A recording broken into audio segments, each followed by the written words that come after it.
Bayangin deh, kemarin sore tambak Anda masih kelihatan baik-baik aja.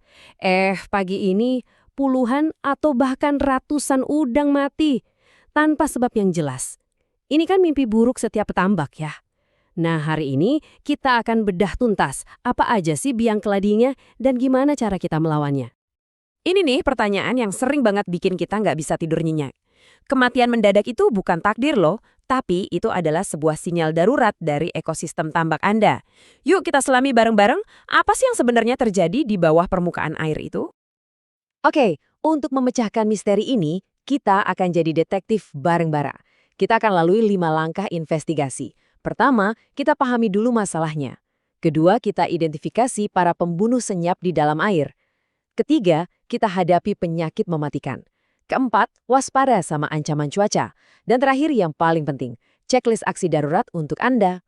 Oke, bagian pertama kita samakan persepsi dulu ya.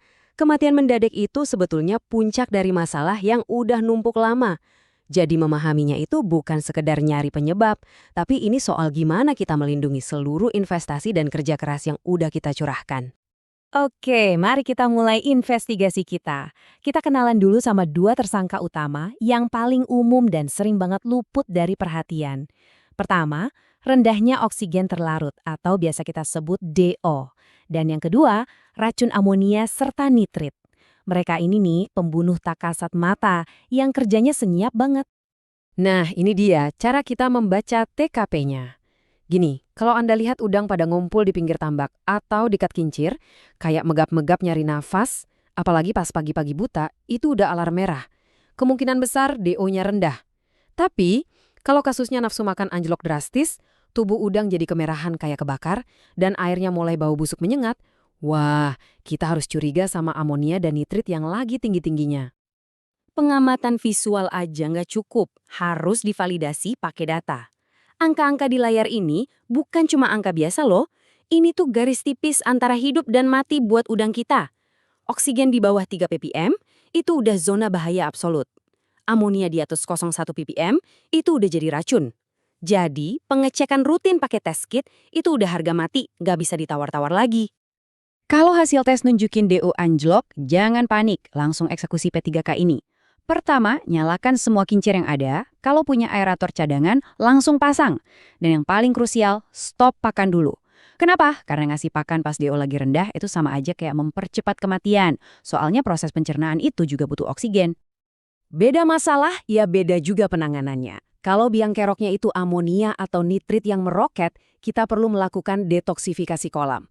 Caranya, ganti air sebagian buat mengencerkan racunnya, kurangi pakan yang jadi sumber utama amonia, dan segera kasih bakteri baik atau probiotik buat bantu ngurai racun-racun itu. Sekarang, kita naik ke level ancaman berikutnya. Gimana kalau kualitas air udah bagus, tapi kok kematian masih aja terjadi?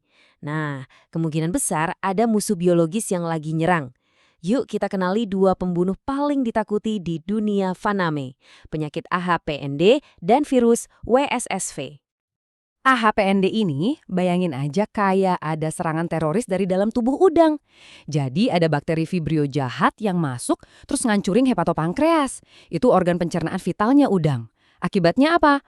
Udang jadi nggak bisa lagi nyerap nutrisi dari pakan dan akhirnya mati kelaparan di tengah makanan yang melimpah. Miris kan? Cara deteksinya gimana? Coba deh, lakukan bedah siasat sederhana ke udang yang baru mati.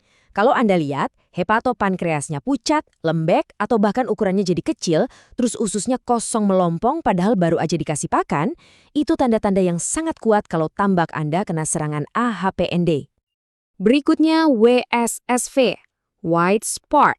Wah, ini adalah momok paling menakutkan di dunia pertambakan. Kenapa? Karena ini virus. Sekali masuk, nyebarnya secepat kilat dan bisa, saya ulangi ya, bisa menghabisi 100% populasi tambak cuma dalam waktu kurang dari 3 hari. Ini bukan lagi soal rugi, ini udah soal kebangkrutan. Tanda khasnya itu gampang banget dikenali. Bintik-bintik putih di sekujur cangkangnya.